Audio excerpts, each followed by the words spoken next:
All right. Independence Day. Let's get to it. Let's get to it. Independence Day would be today. 250 years, they say. But the real revolution kind of kicked off before 76. 75 was Lexington and Concord. I think is it a celebration of the signing of the Declaration? Anyway, let's not get into the nitty gritty. Hello, Adora the Great. How are you? Welcome. I figured for this Independence Day, we will cover one of the most Americans ever to America. I don't know how to put it. Do you know who Kid Rock is? Bobby Ritchie, son of great car dealership owner, Mr. Ritchie. Grew up in the suburbs of Michigan, but he's the Detroit cowboy. What's up, little Scorpion Queen? How are you? A long time no see. You say, oh yay, I'm early, but actually I'm a little late. Kicking off a little late. But Independence Day, if you are in America. Gentlemen, this is Democracy Manifest. God bless that man. So we're not going to do too much news. I just want to cover this, what's it, Sky News Australia. Look at this man. We're going to cover this interview today. Look at him. I think that's against the flag code, but, whatever. I think those pants are against the flag code, but, whatever. This interview, I shared it in my community. So if you want to watch the video yourself, you can find it in my community posts. It's like 17 minutes. And it's fucking hilarious. I don't know if Bobby Ritchie, his teeth on the top are so white. I'm going to show you a picture of it. And they don't match the bottom teeth. I don't know if they're all fake. But it was really... like, there's certain things when I'm watching interviews or watching newscasters. If the people are reading, like, when the people are reading because they're going like this, they're like, hey man, can I interest you in some Me undies? They're the most comfortable undies that you've ever put on, and I wear them like I have on right now. And you just see their eyes going back and forth. Tucker Carlson does it all the time. Sean Hannity. Tucker Carlson always does it, and it drives me bananas because I'm like, bro, just try to memorize a little bit of it, because your eyes showing me that you're reading is really... it's one of my pet peeves, One of my pet peeves. As you can tell, I don't read from a teleprompter on this show. And one of my pet peeves was seeing this dude. Look at this smile. Like, I didn't get the bottom teeth in it, but those white teeth, those top teeth are so white and so uniform that during the whole interview, I was like, ain't no way that your teeth match your hat, Your teeth match your brand new embroidered Detroit hat.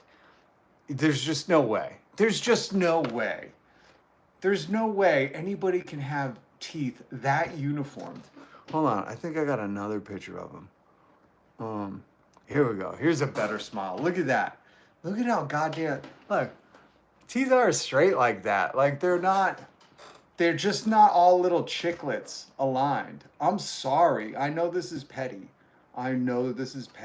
But nobody has fucking uniform teeth like that. It's bugging me. And I watched this whole interview for you guys, and we're going to play it. Okay, we're going to play it. We're going to hit 2 news stories. I'm avoiding the rest of the news because this is so important on Independence Day. I'm pretty sure Bobby Ritchie, a.k.a. Kid Rock, helped found this nation. I'm pretty sure he was at the founding. He's one of the founding badasses. He's one of the founding American badasses. And we're going to point out all the hypocrisies, all of the hilarious moments with this Sky News Australia. And listen, if you're new here, hit subscribe because I bring you some great gems. Sky News Australia is not one of my favorite, but what they do a good job of is buttering up and pandering to the people they're interviewing. Have you ever seen Sky News Australia? They're really good sometimes at just like placating. Like the dude who does this interview is just, he's greasing Bobby Ritchie up. Like Bobby Ritchie just felt like Elvis after this interview. You know, you could tell. In the final moments, he's like, no problem, dude. Or whatever he said. Like Bobby Ritchie, aka Kid Rock, which is what I believe they called Epstein Island. Um Bobby Ritchie really felt like, God damn, man, I'm king of the world, you know? Like there was no pushback. It was all like, how do you do it? How do you do it, Bobby Ritchie? How do you keep doing it? You know, that was the whole interview. And not once did he not mention like, damn, your teeth are sparkling white. You know, I would have said that. I would have been like, shit, man, those teeth look good, homie. Look at mine. I got a dead tooth from catching an elbow. You know, this man can afford a dentist.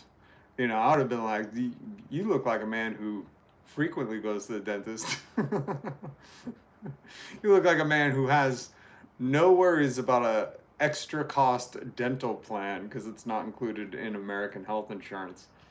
Um, so yeah, we're gonna get to it. We're gonna get to it. You want to see where Bobby Ritchie lives when they pull up? Look, I don't know if he was going for, you know, slave plantation or what the vibe was in this, but it's something. He's got a big cannon, you know. I don't know why you'd want that there, but maybe it's historic. And here's them pulling up to the property. I'll just show you all this. All this. I'm guessing this is where the sweat lodge is, where you saw him and RFK Jr. No, that had to be in here. Where him and RFK Jr. were at Kid Rock's house, and he has an indoor, in-ground pool. And then they have a sauna. Where they're like, guys, if you're unhealthy, you just go to your in-ground indoor pool and go to your grotto and walk through the grotto and just go to your sauna, your indoor next to your in-ground pool with your grotto, your sauna. Go to your personal sauna and just do push-ups in there. You know, like duh. Drink some raw milk and go to your sauna and you'll be healthy. There you go, America. It's very in touch, you know. What's up, Waffle? Caleb. I'll say what's up to some people. Saryon, Jess. How was everybody? Brian. Hi from New Hampshire. Oh, what's up? Where the fireworks illegal, but weed isn't. Fireworks, yes. Cannabis, too dangerous. Ugh, it bugs me so bad about the land of live free or die. When you're a millionaire, all things are possible. Yeah. Yeah, so that's Odin. What's up, man? Bro looks like a trucker. Yeah, I think that's like the image he's trying to put off. You know, the genetics really help when you're Bobby Ritchie, but I would also say, you know, he's going that like those are his people. You know, they could be anyone's people, but let's just be very clear. You know, the people still playing the song American Sad Ass or Badass or whatever it is are usually doing long hauls in trucks. You know, got to keep them awake somehow. You know. Oof. Yeah. Okay, so let's hit a little bit of news before we get into the 17-minute. Michigan, my home state. Bobby Ritchie is irrelevant. Yeah. And he doesn't even live. He's down in Tennessee now. Bro looks like Ellen in a Kid Rock bodysuit. Oh my God. Who said that? K9TYY. That is kind of accurate. If Ellen put on one of those bad fake mustaches and that hat, I'm pretty sure she could pull off being Bobby Ritchie, aka Kid Rock. That's funny. That is so funny. Damn, I never realized that. Now I can't. It's kind of the nose. I think the nose is what does it. You know? I think he has an Ellen nose, or she has a Kid Rock nose. I don't know who was born first. I'm guessing Ellen's older. Ellen's got to be older. But Let's do some news. Let's do some news. It's not good, folks. Well, some of it's hilarious. But I mean, let's be honest, the news isn't. So I'm going to show you this picture. This is at Donald Trump's 4th of July celebration. And if you can tell by the khakis and the blue shirts and the masks over their faces, these are white supremacists. If you don't know, we fought Twatsyism in World War II. Against. Just to clarify, I know the American school system isn't doing that great. Because they put the WWE guy's wife in charge. And they've been eroding it for years. That's why every year, like, teachers are like, please send pencils. I have a list on Amazon. And the cops are like, we just got 2 tanks. And they're like, you live in a town with 5,000 people. What are you doing with tanks? And they're like, you don't ask any questions. Are you resisting arrest? Get the tanks, you know? And you're like, okay. But for those who have no inkling as to which side we were on in history, it started off that we weren't going to enter World War II. Because a lot of the titans of industry were making a fortune with the Nazis. And then push came to shove, and we got entered into it with Pearl Harbor and whatever, and yada, yada, yada. Blah, blah, blah. There's like a bunch of stuff that happened, but at the end of the day, we fought against the Twatsies. And here they are at the 4th of July celebration for Donald Trump. Re-emerging. Everyone should be against this. If you love America, you should hate this. Here's a better picture of these assholes. This is not American. We should rip all those flags down from them, take their masks off. This just, here's the audio. Here's the audio of these twats.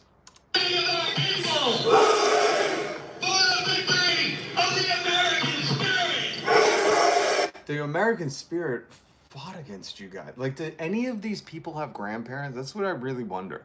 You know, my grandfather died, and I've showed you his flag. You know, he served in World War II. Like, are all those grandparents dead? You know, like, I don't understand how any of these people can have grandparents that fought. Because most likely, if you got grandparents, they were in World War II. You know, it's like, that was what people did. Like, you know, the economy was kind of shat. And people were like, we gotta go fight the war. You know, that was like the big thing then, you know? Is either go to the sock hop and wait for Fonzie to punch the jukebox, or you went to war. That was like a huge thing. When was Fonzie?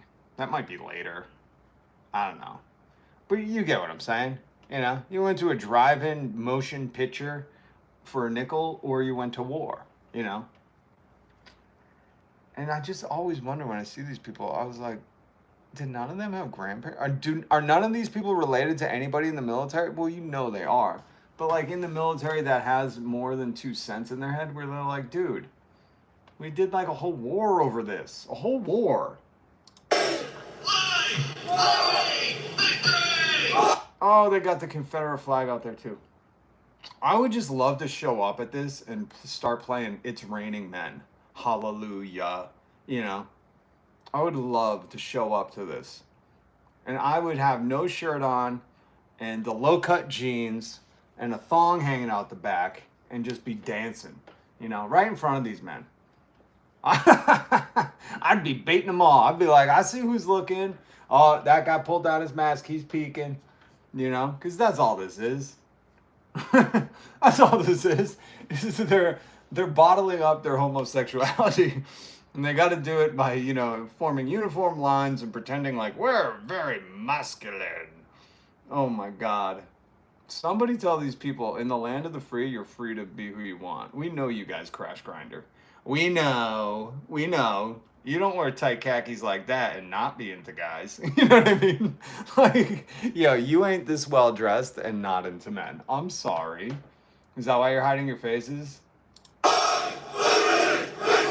Life, liberty, victory over what? Life, liberty, victory! It's raining men. Hallelujah. Every time I see people like this, I'm like, man, I wish I could play It's Raining Men right now over this.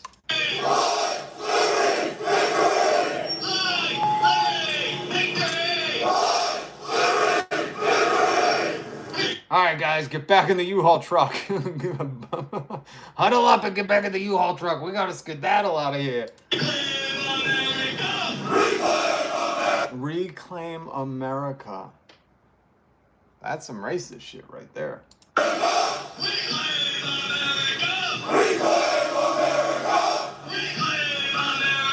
This is insane. How is there nobody there being like, just playing "It's Raining Men" on a boombox? I would do the John Cusack Say Nothing. I would just be standing out here holding up a jukebox playing "It's Raining Men." That's it. Or I'd play "In Your Eyes." In your eyes, the light I can't see because you're wearing sunglasses and a mask. It's funny that you didn't wear a mask during COVID. Okay, so that's happening on the 4th at the Capitol. Kind of funny, but very, very stupid of these men. Very, very stupid. Very stupid. Now, I wanted to play this for you.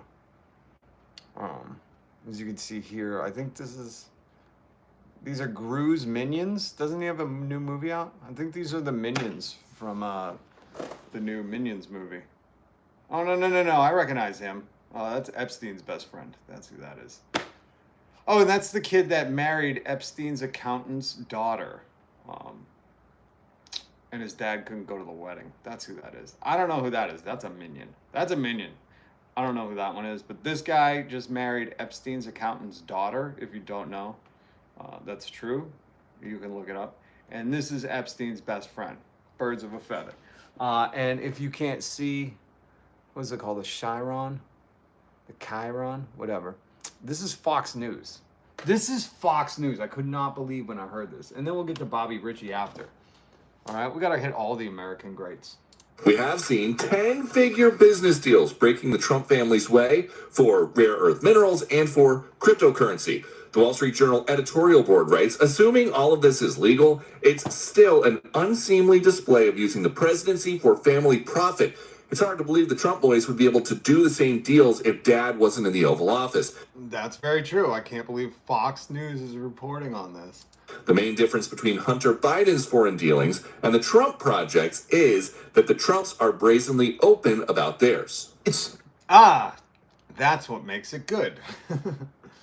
The biggest grift of all time. Donald Trump has turned the White House into his own ATM. Last year, the Wall Street Journal reported about Binance, the crypto exchange. Binance took steps that catapulted the Trump family venture's new stablecoin product, enhancing its credibility and pushing its market capitalization up from $127 million to over $2.1 billion. Nothing to see here, folks. Its incarcerated co-founder then earned a presidential pardon. Nothing to see. This is all like normal, run-of-the-mill stuff. Hunter Biden did that, He's like, hey, I'll boost your crypto, Dad, if you get me out of prison forever. I do not have any business relationship with any of the... Yeah, what are you going to say, Hong Zong, or whatever his name, Chengpeng Zhao?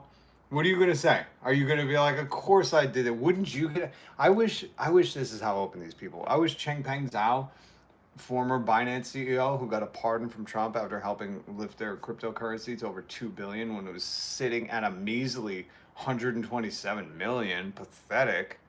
God, those are Logan Paul numbers. You're the president. Have some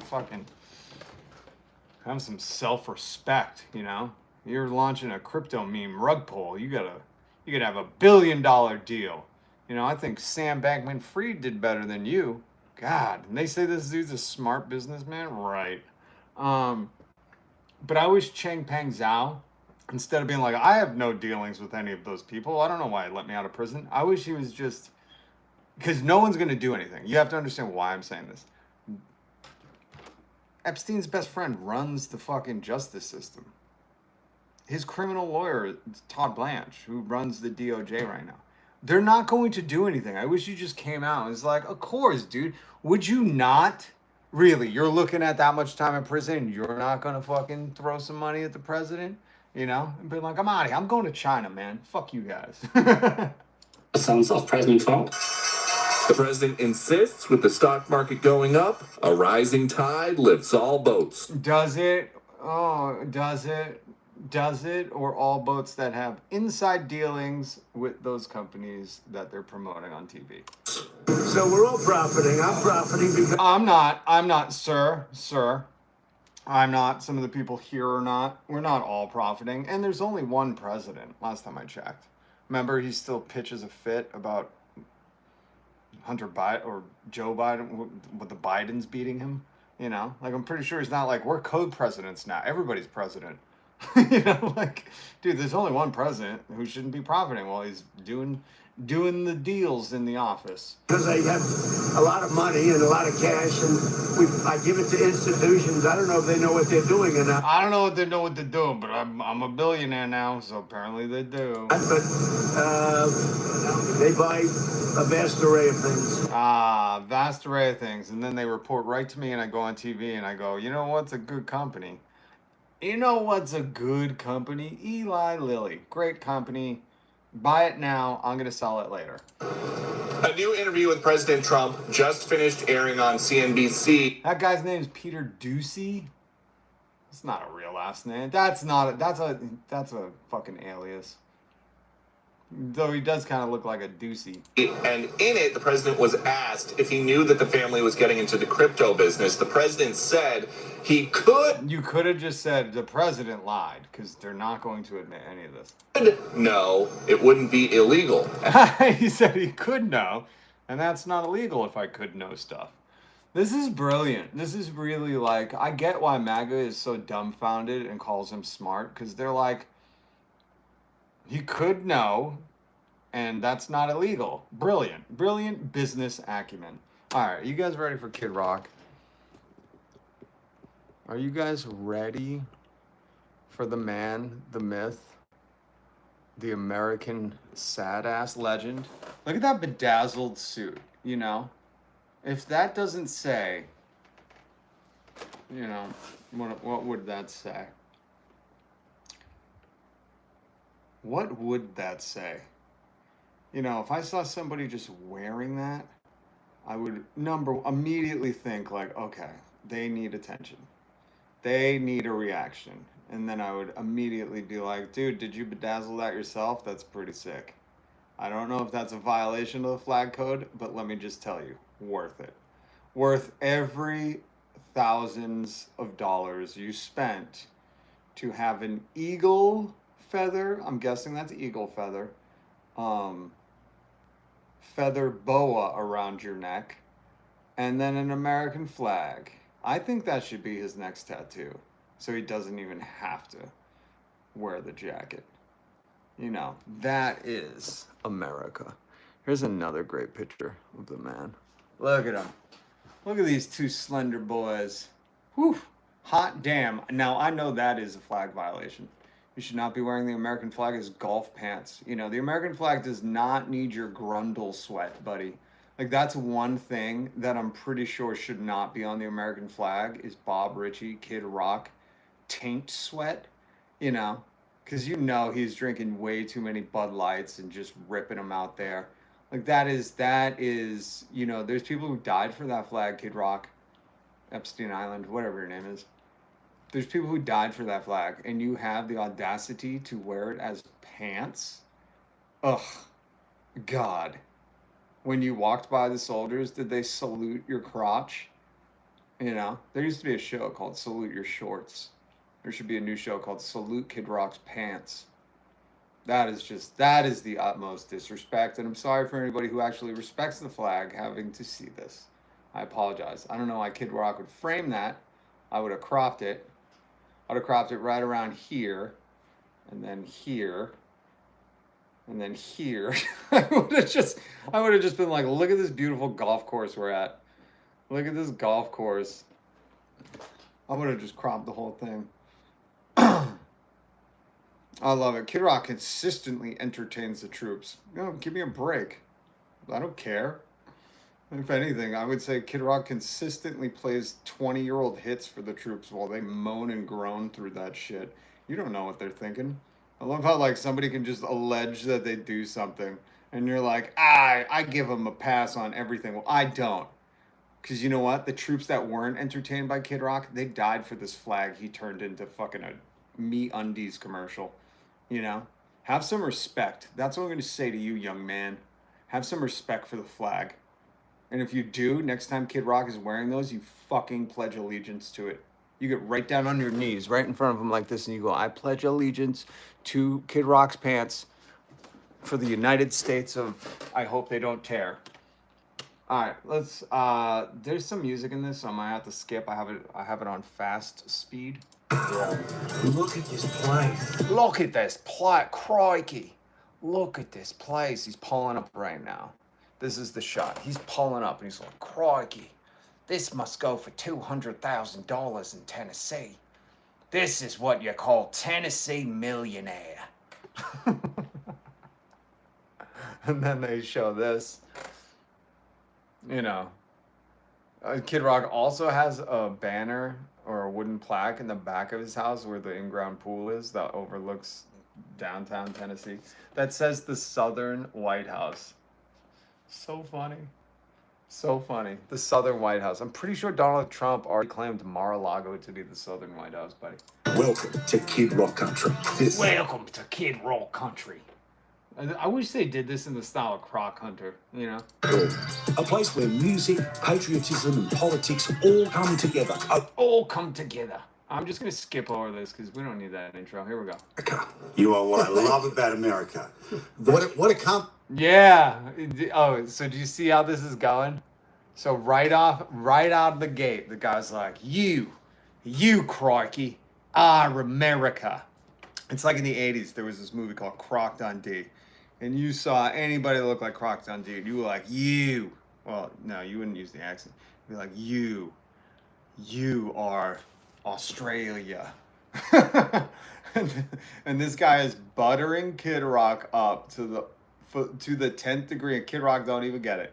Kid Rock does not even know that this dude's setting the tone for Kid Rock to just open up like he was Barbara Walters, you know? Like this was a Barbara Walters interview and he was gonna start getting emotional. I love it. I love when they butter somebody up like that because this guy is about to spill the beans. compliment. Well, I'll take it. Well, this is the thing where your confidence and your freedom to speak your mind and your freedom Recklessness. Yeah, all of it. So when I say America to you, what does that mean? Because What do you think? Can anybody guess? When you say America to Kid Rock, do you think he's going to give you some intellectual diatribe of, you know, the duality of what it means to say the land of the free with enslaved people and the struggle, and that it's this ultimate experiment in freedom and what the cost of is that and how long we've fought just to get women and minorities and people into that? Or do you think he's going to give the most generic Tennessee white guy answer ever? Press B. I don't know how we're doing this poll. You get it. Just answer in your head. I'll telepathy it. Okay, a lot of you got it right. Excellent. Good work, class. Good work. to me, it's you. But what To me, America's you. You know, fake chiclet teeth, a hat that says Detroit, even though I think we're in Tennessee. And, you know, you look like Ellen with a mustache. That's really all Americans to me. You kind of look the same. You're not as fat as all the other ones. You can eat a healthy diet. What is it to you? Freedom. Oh, that's it, Kid Rock. Please give us more. Please give us more. What's free in America? What is free? Freedom. Okay, are you going to say it for a third time? Freedom. Freedom. Freedom. Excellent. From the guy who brought you the song Ba with da ba da ba da da ba da ba da ba da ba ba ba ba. The guy who brought you scat rock. That's what I think that song is. I think it's scat rock. Remember, and like there was like, was it Lou Bega? Who was it? The Scat Man. Oh, it was Scat Man. There was a time in like the late '90s to the mid 2000s where there were people who were scatting again. You don't know what that, I can't believe I lived through that. You know, and Scat Man would come on the radio. A beep boop boop bada boop. A boop boop bada boop. And people be like, oh shit, it's Scat Man. Turn that up. And you'd be like, oh my God. What the fuck is being relived right now? And I think Kid Rock got the inspiration for ba with the ba, da bang, diggy, diggy, diggy, da ba da ba da ba da ba da skibadoo, or whatever that song is. I'm pretty sure he ushered in that inspiration from scatting. So I have dubbed it officially scat rock, which you could also take scat as like the poop term because it kind of is scat rock. But by the guy who brought you ba with the ba, up jumped the dingle danger. He says America is freedom, and he said not one freedom, many freedoms. Freedom, freedom, freedom, freedom. And in the last 4 years, and even times before that, it feels like there are people who don't feel that in their heart, do they? Kid Rock, I think he's referencing minorities. Man, but everybody's not an extremist nutcase, even though they did an edit there. You can see it, because that wasn't his answer. You know, there was an answer where they cut it out. This is what I mean. He buttered him up so good at the beginning. Kid Rock was like, "Oh, this is one of the homies. I'm just gonna pretend I'm talking to a random Tennessee white guy and just say some shit." And they were like, "Oh, we can't even air that on Sky News Australia. You're fucking nuts." Because for him to I'll play it again. And anybody who edits anything on YouTube, you know, like, watch this video. It's in the description. This is a clear edit. Like, he said something a little sideways, and they were like, let's cut to him talking about the extremists. If him talking about the extremists was what they cut to, I can't imagine what they cut out. I wish they would do an unedited version of this interview. Like Kid Rock's just saying the R word and N word 3 times. You know, he's like, I guarantee you that was it. He was like, well, now the president's Trump, we can finally say the R word and N word again here in Tennessee. They've made that legal again, so I'm just going to repeatedly say that again. I guarantee you. Because listen to the edit, and what he goes to is a close-up where he's like, not everybody's extremists. So he was saying some stuff. do they? Oh man, but everybody's not a. He goes, oh man, and then it cuts, and it's a close-up of him, and he's like, everybody's not an extremist. So there was something said. Okay, I'm sorry, Robbie Richie, Bob Rock.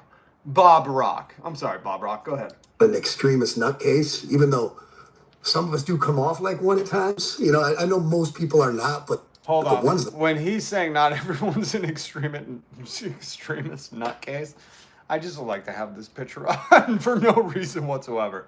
For no reason whatsoever. And also, I want you to think about the guy who's over here. Hold on.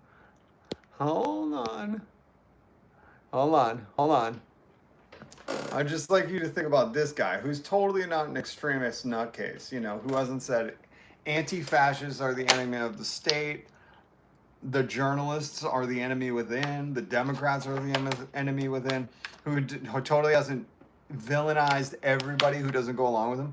I just want to have this picture up while he says not everyone's an extremist nutcase. So you really get the full context of who's saying it, who he's backing, okay? Some of us do come off like one at times. You know, I know most people are not, but the ones that are, I just can't figure that out. I can't figure that out either. How would you say anti-fascism is an enemy of a alleged democratic republic? I can't figure that one out either, Kid Rock. I don't think Kid Rock was thinking that, but you know. It's much I compare it to things like, you know, the trans thing that's come up so many times. Like, this is just bonkers. You know who brings it up so many times? You know what's bonkers, Kid Rock? It's that nobody's bringing it up. It's just happening because it exists. And your reaction, they showed the Bud Light commercial, and then they show Kid Rock's video of him lighting up Bud Lights, which the hilarious part of that is he was still selling Bud Lights at his restaurants and bars. So like it was all a performative act to be an extremist. This month I celebrated my day 365 of womanhood. They cut those two commercials together, which is hilarious. That's so hilarious, off the heels of him saying, not everyone's an extremist. And listen. Kid, listen. when you say not everyone's an extremist, and your reaction to a Bud Light video is using some kind of automatic weapon to shoot Bud Light, I would say that's an extreme reaction. I do not know many people who are like, did you see that Bud Light video? Would you like to go out into my woods and shoot a bunch of Bud Lights? I don't know what could be a more extreme reaction. You know, I really don't. Like boycotting it or being like, I'm done. But like getting someone being like, hey, you're coming to film me. And somebody's like, what are we doing? And you're like, you'll see. You know, to go and shoot Bud Lights. Oh, he's so funny. Kid Rock, I wish Kid Rock was a comedian because this is fucking hilarious. And then my gay friends, they're always pissed because they're just gay. Does anybody believe Kid Rock has gay friends? Sorry, something in my throat. And I tell them, like, yeah, you're gay. I'm not going to clap for you louder. Listen, as somebody who does have quite a few gay friends, that's never been a conversation. Like, you don't see your gay friends and you're like, great, you're gay. What do you want me to do, clap? You know, this is this is somebody who's like, you know, the people who get caught saying some like heinous racist stuff and they're like, dude, I'm not racist. 2 Thanksgivings ago, my sister-in-law's cousin was dating a black guy and I had dinner with him. You know, it's like that kind of equivalency. Where he's like, my gay friends, man, I'm not like, what do you want me to do, clap every time you walk into the room? It's like, dude, what the fuck are you talking about? Or maybe he did have gay friends and said that, and they were like, I don't think I want to go to Bobby Ritchie's house anymore. Every time we show up, he's like, oh, great, now we gotta clap. Could you imagine that?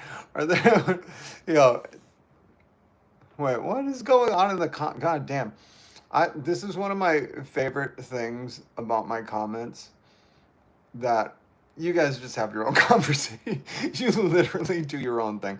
God bless all of you, because I love that. I absolutely love that. Oh, there's a Molyneux. Molyneux's Wrath. That's a cool last name, and I finally learned how to pronounce that.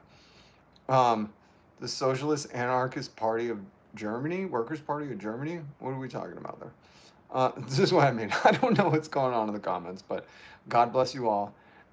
Keep it up. Keep doing what you're saying.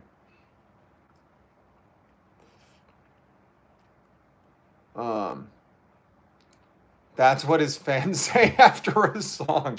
What do you want me to do? Clap for you? I think my kid could do that. Oh my God. Spamming the same thing doesn't make it true. Yeah, let him keep spamming it, though. That's fine. That's fine. It doesn't matter. Some people have broken brains. You know, he's in a loop. Jim Bob, no taxation without representation. I think I've heard that somewhere. Thank you, Problem Screams. All right, let's hear about Kid Rock's gay friends. I really love this part. Can anybody relate to Kid Rock? And then my gay friends, they're always pissed because they're just gay. Why would they be pissed because they're just gay? This is like, none of this makes sense. He's like, and then my gay friends, they're just always mad. They're just always mad because they're gay. And I'm not clapping enough for them. Like, dude, what is this story? There's got to be something else edited out here. Are they editing Kid Rock? That's not freedom of speech. Kid, you like freedom, right? Can I call you kid at 70 years old? And I tell them, like, yeah, you're gay. I'm not going to clap for you louder when you come into a room. Just be gay. Just be Jewish. Just be black. Whatever. Nobody. Guys, that's some good life advice from Kid Rock right there. Listen, we're not going to clap for you when you walk into a room. Just be gay or Jewish or black. Just be that, man. What the fuck does that mean? I don't understand. I feel like I have to reference this is Inside Thoughts.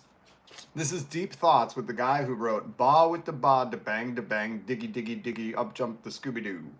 gives a shit. But, you know, like they're pissed off that like they're getting lumped in with all the crazy shit, you know, letting guys. No, they're not getting lumped in. They're literally being legislated against, dude. The president. You gotta love the simple-minded people sometimes. You really have to adore, like, how simple this is. The gay people are not getting lumped in. They're being legislated against, man. Like, they're literally being legislated. The United States government doesn't want them to exist, kid. Is playing girls' sports and use little girls' bathrooms. That's just bananas. Or, you know, just opening a border up to any. Wait, did he say little girls' bathrooms? So are they on the fight to use elementary school bathrooms? Like, this is some weird. I'm telling you, this is one of the weirdest interviews I've ever seen. And good on the interviewer, because he really greased this dude up to just say it all, to just say what was on his mind, you know. He don't want to talk about America. He want to talk about the 0.001% of people that keep him up at night. Any country and letting anybody come into it. Like, and then you get taken. Yeah, if you could tell Kid Rock's crossed a border once or twice, because they're just letting everybody in. They don't give a fuck. They're stopping nobody. As you know, then they love to use racist, Hitler, like all these whatever word. No, we don't love to use. In fact, we hate using that. The problem is Kid Rock, Bob Rich. These are white supremacists in the Capitol celebrating, and nobody's like. If you were the president, you would make an announcement. You'd be like, I don't know if you dum-dums heard, but we defeated you in World War II. Go home. This ain't for you. You know, simple. So no, we don't love using that. In fact, it terrifies most of us that there's a base aligning around you downplaying it because you're acting like, people just want to say Hitler. It's like, no. Everybody wants great immigrants in their country. They do the shit jobs. You hear Kid Rock's thoughts on immigrants? Yeah, we want those great ones in our country because they do shit jobs. The funny thing that he like can't comprehend is there's a thing called HB1 visas. Not the EB ones. The EB ones are the Epstein buddy. That's what Melania came on. The HB ones are what like Elon Musk and all these tech companies use because they bring people in that are well educated. There's a lot of people that come to this country to go to school, to work in the tech field. That's why a lot of the outsourcing went to these other countries. And there's a ton of people that are not coming here to do what Kid Rock thinks all immigrants do. It is the most simple-minded, hilarious fucking Play-Doh head, you know, claymation take on life that like, yeah, we need those great, you know, potential doctorate immigrants to just do some dishes, man. You know, just do your dishes. And every immigrant before them did. You know, you need people to pick the vegetables and the fruit, to be in the back kitchen, you know, cleaning up, to, you know, clean the hotel rooms and things. Kid Rock, where are you from? Bobby Ritchie. What shit job did your grandparents do? We know you're cleaning up the kitchens at the fucking music festivals. And those aren't desirable jobs, but it's what people are willing to do to work their way up for what I'll call the American dream. But just to see anybody in this day and age just open up the border and run across it, like, what the f*** are you thinking, man? There's, you know, I've got no affinity for these Muslim extremists at all. Like, get them out. Like, every one of them. If you're a good practicing Muslim and want to assimilate to Western culture, come on in, man. Really? Come on in, man? Is that what you're doing? Is that what you're doing, Kid Rock? You're checking all Muslims? This is hilarious. Let's party. I noticed here there's no gender-neutral bathroom. There's cowboys and cowgirls, right? No, that shit. Yeah. Over your No, in fact, when I see a family restroom at the mall, I spray paint it. I said, choose one. Like, I don't understand how this is a tough take, you know? Like, I hate to break this to all the people who think, like, ancient Greece and ancient Rome were, like, the times of men. But just so you know, like, guys and girls pissed together back then. Do you think they had, like, guys' rooms and girls' rooms? Have you not ever seen a painting or what those bathrooms look like? Or the fact that if you could afford a bathroom in, like, medieval times, there was one. Most people just pooped in a bucket in a room, you know? Like, I can't wait till we hit that kind of Chad life or trad wife or trad life, Chad wives. I don't know what it's called. You know, when the kids are mogging shit and, you know, old time maxing or whatever, ancient maxing.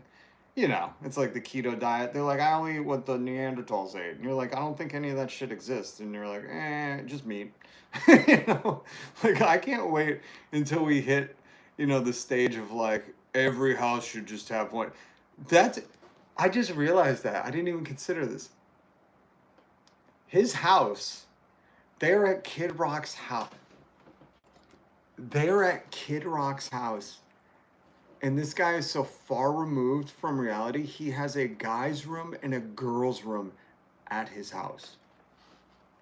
Could you imagine going to someone's house and they had 2 bathrooms and you're like, where's the bathroom? And the host was like, make sure you use the right one.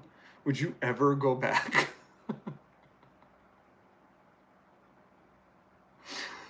I just realized that.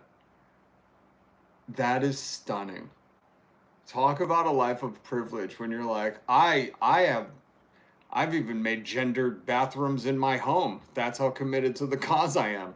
If I catch anybody using the wrong one, I 86 them. Holy shit. That just hit me like a ton of bricks. When I watched this before, and I didn't even come across it.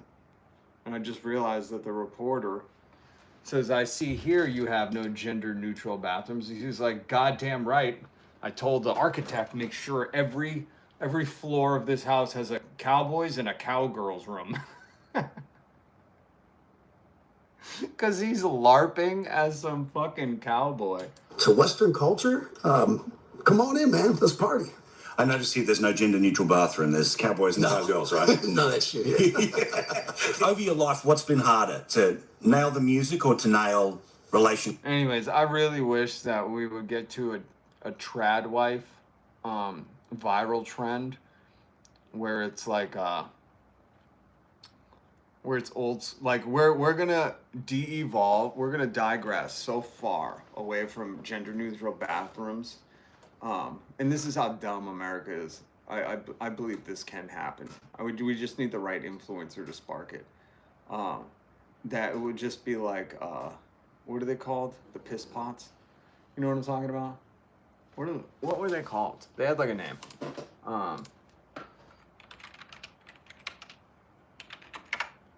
What are those called? Bedpans. We're gonna go back to bedpans, a chamber pot. I can't wait till the viral trend chamber pots comes back, you know? And instead of being like, my place has 2 bathrooms, people are like, I got a chamber pot in every room. So when friends come over, they're like, where's the bathroom? And you're like, just use the pot over there. I dump it out the window every hour. Having gendered bathrooms in your own private domicile is wild. What's up, Jess? Smoking Blondie Thorn. It's so funny. Hit the like button. Hit subscribe. No one. What's up? That is so fun. I can't wait till we have gendered chamber pots. You know, we're gonna get there, folks. Don't worry. Relationships, women. Relationships. Hands down. Do they always start out okay? Oh, it started out great. So, you know, usually just play a little game of rotate. I love hearing a 70-year-old man talk about playing a little game. How old is Kid Rock? I don't want to get this wrong. Kid Rock age. His teeth say, he's 55, his teeth say 70. You know, when you have teeth that look like that, like, those aren't real. Those are not real, I'm sorry. Those are whiter than his t-shirt and uniform. He has no canines in there. You know, like, those are not real teeth. I'm sorry. And I'm not judging, I'm just saying, like, they ain't real. And I can see his bottom teeth, and I'm telling you, they ain't fucking real. Yo, his bottom teeth look like he was eating fucking rock candy all day long, every day. Keep it fresh. I would love to settle down. You know, Oh, another edit. I would love to settle down, but, and then it cuts to but, There's a lot of cuts in this. I gotta find the unedited. Sky News Australia, please release the unedited version. Get older is totally different than when you're young. It's rock and roll, and everybody kind of wants the same thing. You just have a good time. Wait a minute. So he's saying at this age, he's rotating women, and then he goes into, you know, when you're young, it's rock and roll, you're just messing around. Like, it sounds like you haven't changed at all. We were at a school this morning. Ah, they edited away from that too. God damn, there's so much good stuff we're not getting. This guy realized that he buttered Kid Rock up so good in the beginning of this interview by being like, you are just America to me. And Kid Rock is like, I'm going to say all the slurs in this interview. And to see these little kindergarten kids reciting the Pledge of Allegiance. Love it. What Love it. I love when they're pledging to a flag. a way to start It's very North Korean. the day. Absolutely. What's it like to be that little kid where it was you who was doing it? Is how important is Dude, it's probably 6 to fucking midnight every time he had to say the pledge, I guarantee you. that? I think our values and morals and what this country was founded on, even though we all get a little crazy now and then, that's okay. That's the freedom to do that, you know, as long as you're not harming other people. What is he talking? The Pledge of Allegiance? Pledging to a flag is about the morals we're founded on? I don't think so. I'm pretty sure it's a blind faith not to question anything and just say, like, that flag just represents whatever people are telling me. But I don't know. You know, that's always been my motto. This country was, you know, founded one nation under God. It wasn't, and that was actually added in, I think, like the 40s to the pledge. So, unless you meant, like, you know, a creator endowing people with inalienable rights. If that's what you mean by under God, I don't know. You'd figure a guy with this kind of wealth, gendered bathrooms in his house, he would... I don't see a fucking book in this place. That scares me. You know, if you ever go to someone's house and they don't have books, I wouldn't take too much advice from them. You know, with Christian values.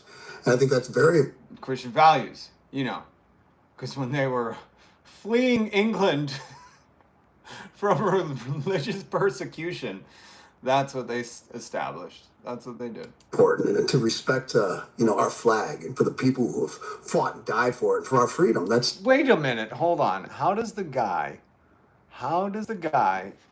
say, the guy who's wearing those pants say, respect the flag? Okay, that's the freedom to do that, you know, as long as you're not harming other people. You know, that's always been my motto. This country was, you know, founded one nation under God, you know, with Christian values. And I think that's very important, and to respect, you know, our flag. To respect the flag? I'm pretty sure Bobby Ritchie, Taint Sweat, is not respecting the flag, but I don't know. I'm pretty sure 55-year-old Bobby Ritchie piss dots are not respecting the flag, but okay. For the people who have fought and died for it, for our freedom. Fought and died for the thing you turned into pants, golf pants? Oh my God. Freedom, that's everything. We lose that, we ain't got shit. What's a party? I love that this guy can talk about respecting the flag like it is something not to be made worn as pants because people died for it, while he's sitting near a picture of him wearing pants, which I'm sure literally later in the day, he probably had Molson Ice piss dots on those pants. You know what I mean? Sizzle Moon, what's up? Rob, read my comments. Sorry, I was on a tirade, man. I was really going after it. That is a split flag. Oh my God. That is a split flag. The National Semi-Quincentennial has been co-opted, stolen, and used against the American people, and hate crimes are being committed at this very moment in Capitol Hill area, D.C. Yes, Sizzle Moon, you're joining a little late. I was talking about the white supremacists that have co-opted it. That's right. Oh, I wouldn't pay any attention to Lala Boyd's smoking. This is one of those cuckoo. You know, he doesn't understand what socialism is. His brain's fried, and I just, you know, I wouldn't engage. He's one of those people that like is hearing this Kid Rock interview where Kid Rock's like, our country's about respecting the flag, while he's sitting in front of a fucking picture of himself piss dotting the American flag. Going to be like here on the 4th. Oh, the best. That's my favorite. I might skip over his talk about the fourth because it's super boring. And I want to get to the whole reason I want to play this is because he talks about calling the president. And it's some of the saddest shit I've ever seen. I'll be very honest. Like when you think about Kid Rock, international rock star, the embodiment of America, author of Ba with the Ba, the Bang Bangs, the Skittle, Fragilistic, Absolutely Docious, whatever that song is. When you think about the American cowboy, you think like, oh man, this dude's got people in his life. You know, him and RFK Jr. probably working out in his sauna in dungaree shorts, jorts. And when he talks about calling the president, it was one of the truly saddest things. I was like, oh man, I get it. He sounds like Joe Rogan. These people don't have many people in their life, or the people they have in their life are suckling from the teats of their wealth. So, and this isn't like a theory. Like you can, if you talk to famous people or famous people do interviews or like the, you know, those shows they used to have about how everything went wrong. You know, people will talk about like how they didn't really have friends. They just had latcher honors. And that's really what made me kind of feel sad for, I mean, I don't feel sad for Kid Rock, but I was like, oh shit, like Kid Rock doesn't have genuine friends. And from that will stem this hyper paranoia. You know, like people are just trying to use me, people are out to get me. And again, this is like a real phenomenon of these people who hit this extreme wealth, especially in places like the suburbs of Michigan where he's from, you know, like they had wealth, but not extreme wealth. So let's get to where he's talking about calling the president. You know, before I went up and worked out, then my engineer came in to start the studio. And I love that time, and I love that. And I always tell people, I want to play this. He talks about getting up at 2 a.m. to work out. And I'm like, who believes that? You know, Mark Wahlberg, I think, gets up at 3 a.m. and works out. Who believes that this fucking dude is getting up at 2 a.m. to work out? Like, I hate this macho peacocking. You know, just say you roll out of bed at 7 and you sit in the sauna until the beer sweats out of you. You know, like, dude, say that. You don't have to be like, I'm getting up at 2 a.m. doing a 5-hour workout. Nobody does a 5. There's nobody. Nobody works out for. Mark Wahlberg doesn't work out for 5 hours. You work out for 5 hours and this is your body? Give me a fucking break. How long did it take for you? What are you doing? Like, you know, like, what do you have? Like 3-pound weights? You're like, I'm working out for 5 hours. I don't know why I got up at 2 to do this. I could have just got my steps in. You to get to the place where when Bob's working, Bob's working.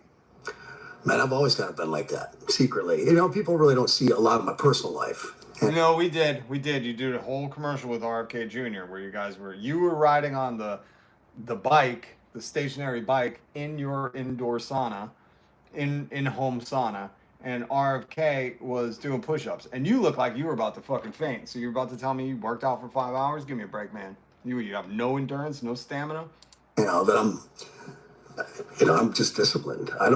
I was up at 2 a.m. this morning. I worked 5 hours, you know, before I went up and worked out. And then my engineer came in. Oh, he worked 5 hours. Sorry. And then he worked out.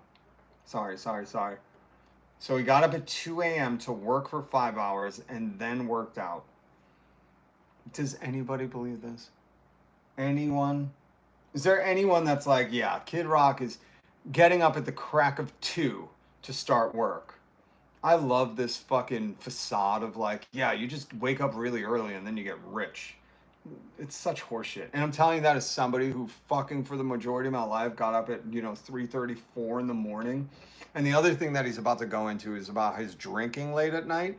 And as somebody who did have a fucking huge addiction and drank late into the morning, sometimes because I was drinking so late, I was like, okay, I just got to stop drinking for a little bit and I got to go to work soon. And I think there's a couple people still alive that can attest to that. A lot of them are dead, but there are some people who are still alive that will attest to that, playing darts at 3 and I'd be like, all right, I got to stop for like half hour because I got to drive to work. There's a few people who can attest to that. Oh, and there's people that I worked with that can absolutely attest to that. As somebody who did that for a long time, like, you can't live like that. You can't. Your body's going to crash out on you or something bad's going to happen, which bad things did happen. So I love this facade of, you know, this whole story he's telling. This whole make-believe land of fucking Bobby Ritchie gets up at 2 to work for 5 hours. And then in a little bit, he's like, drink late until the night, you know. I'm in to start the studio. And I love that time. And I love that. And I always tell people, you know, especially the American dream, you know, there's a lot of topic about, is it alive? Is it well? Yes, it is. But not working 40 or 50 hours a week. That's not how you get the American dream. You got to be willing to sacrifice. And you have to be honest with yourself and whatever you're going to do, whatever whatever lane in life you pick, that number one, you're good at it, or you can become good at it with enough work. And you'll have the fortitude and foresight to Here's the thing, he's not wrong. I wouldn't say the American dream truly exists. I'd say it's kind of been whittled away, because truly the American dream was working 40 or 50 hours.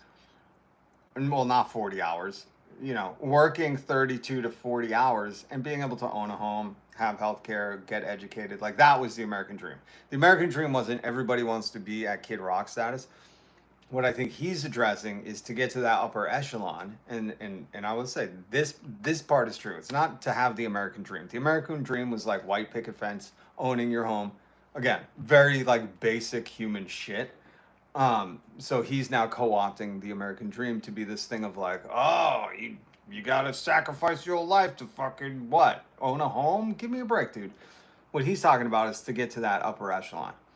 And the reason I say that is true, he's manipulating it a little bit, is because, well, I got this advice from somebody who knew my dad when he was alive.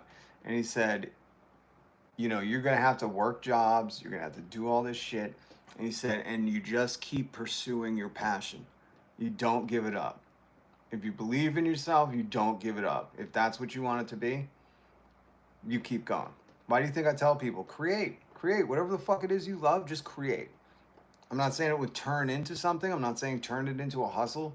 I'm saying create. Because if you find your niche and you become good at it, you teach yourself something better. That's what life's about, pursuing your passion. It's not about like, I just got to get rich so I don't die, you know, because we're all going to die. You could die on the way to get rich. You could die after you could die 1 second after you get rich. You know what I mean? Like, that is not a reliable goal. But if you're pursuing something you love, you're not going to turn around and be like, I wasted so much time just working for the other fools. That's exactly what I do here. You know, I love this, and I make space to always pursue this. That's what I tell you. Like, whether it's art, music, sewing, I don't know why I always go to sewing, because I think knitting would be cool. I think if you could make clothes and hats and I think that'd be cool. I can't do it. But whatever it is, you know, pursue the fuck out of it. Make time. That's the sacrifice he's talking about. Like, you're going to have to do other shit that you hate, and then you're still going to have to find the energy, the stamina, the confidence to go out when you're exhausted, when the week is done, when the day is done, to pursue your love. And enough of that will develop into whatever it is, you know, that you gave yourself that time, that maybe it turned into something, that maybe, you know, that's the advice I think he's trying to give. He's absolutely perverted it by saying, like, that's how you get the American dream, because that's bullshit, man. Like, even his generation didn't have to do that. You know, there were generations just before us that could just drop out of high school, get married, buy a home, go to college, not have medical debt, own 2 cars, go on vacations. Like, that was the American dream. So just be wary. Bust your ass to get there. It's going to be over 10,000 hours. To get the American dream is owning a fucking home, you dick. Probably over 10 years in a lot of cases. 10, fuck you. You know, and some people don't want that. No, everybody wants to have a home. Everyone. This is the funniest thing, because you could just talk to somebody's like grandparents, and they're like, "Yeah, we just dropped out of high school, got married at 17, bought a house. I don't know, what's the big deal? Your kids are lazy, you know." People want to work their 40 hours. They want to maybe have, you know, a nice car, a motorcycle, and maybe, you know, a little cabin on a lake or something, and that's their American dream. They can't do that working 40. This is, just want to remind you, Kid Rock is also the guy who happily admitted that he has gendered bathrooms in his home.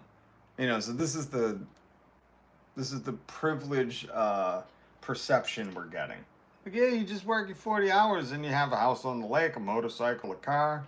Dream, there's all different American dreams, but if you want to, if you want to climb to the top of that food chain, you're gonna bust your ass. There we go. At least he clarified. Is it scary at the top of the food chain, or was it scary at the bottom starting? What was Bottom. Yeah. Bottom, top. That's a good answer, because what are you scared of at the top, Unless you're getting suckered out of your money. Top's great. Are people still hungry, do you think, in America? Yes, I think they are hungry. Times. Did he mean literally? Like when he's like, are people still hungry? And he's like, yeah, I think people still are hungry. I don't think he knows how unaffordable food has gotten to be, but I think that's a great answer. People are hungry in America. 1 in 5 kids are food insecure. Change and technology comes, and I think it's been the same concern and discussion for years about, is it still there? Is it this? It was different after World War II than it is nowadays. Yeah, because we had a middle class. But I absolutely think it's there. I got to ask about your relationship with the president. Yeah. This is my favorite part. Is everybody ready? Uh-oh. Who's getting deleted? Did something happen? Who's getting deleted? Unless they're saying slurs, don't delete them, please. Oh, never under pressure, quoting Lenin. Love it. And not Vladimir. John. Jeez. Hello. Wherefore art thou, Bay? Good to see you again. Is Kid Rock a veteran? No.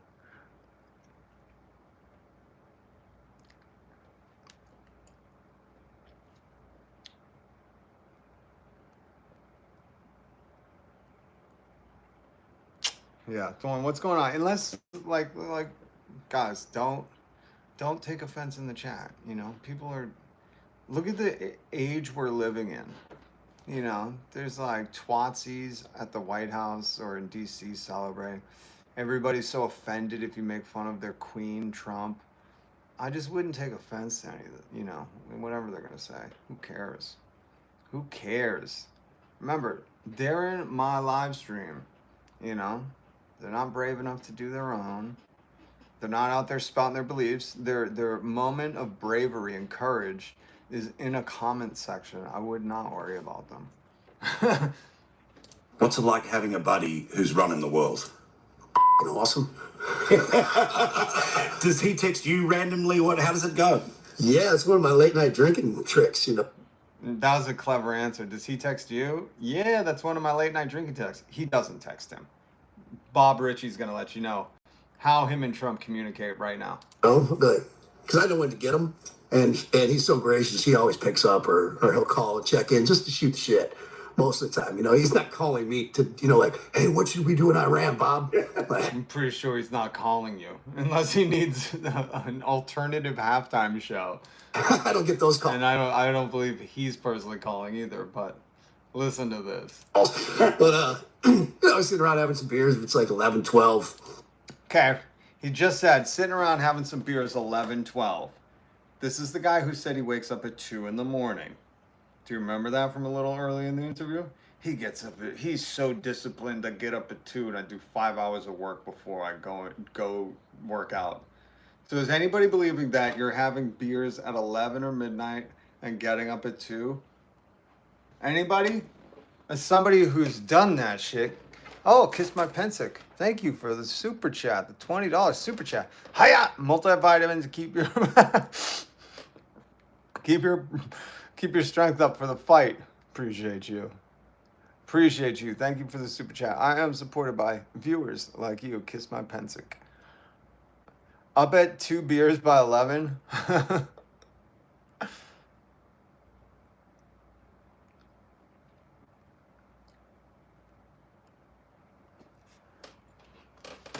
This is so funny. If I'm up, having a couple beers at 11 at midnight, I know I got to get up at 2 to do some work. So he don't say that here, but here, I'll rewind it a touch.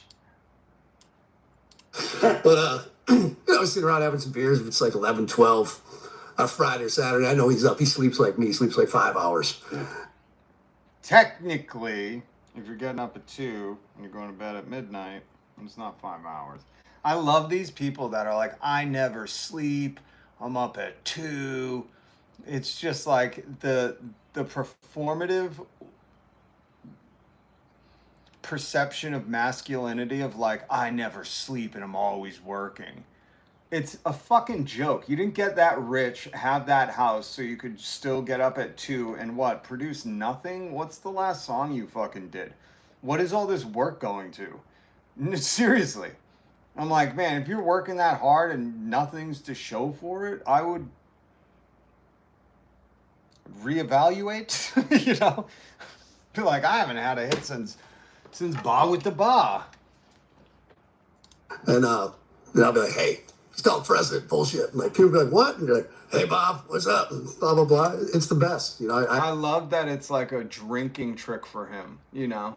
He's like, hey guys, I can call the president. This is fucking pathetic. Imagine that. Like, even if I had a president's number, I don't think I'd ever I'm gonna be very honest with you. Like, I don't think I would be like, hey man, let's call the president, put him on speaker. Hey, could you say hi to everybody? I don't know. Maybe it's just me. It's just weird to hear like a rich and famous dude being like, ooh, we could call the president. Ooh, I know the president. It's like he's fangirling out on Donald Trump. You know? Like, I don't know, man. I don't know about that. I don't know how I feel about that. I get it. There are some people who I guess I've formed friendships with through radio. But again, I've never done that. No, I just realized. I just walked through myself through the Kid Rock scenario. I've never violated that kind of trust with anybody by being like at a party and being like, you know who I know? You want to call him? You want to call this person? I know a famous person. Should we all call him? Like, I don't do that. The one time I did that, and it wasn't for a group actually. The one time I did that, I was up in LA, and I didn't even mean to party with this person. I was up in LA, we were at a Cottonmouth Kings concert, and we were backstage, and behind, what the fuck is it? The Rainbow Room, and then what's next to the Rainbow Room? I forget that venue. Sorry, my brain is toast right now. But next to the Rainbow Room, there's this little there's this venue, and the green room is, you can actually go outside, and there was an old bus, right? It's just like a broken down bus, and you can hang out on it. Like, that was part of the green room. You're behind the building in this bus.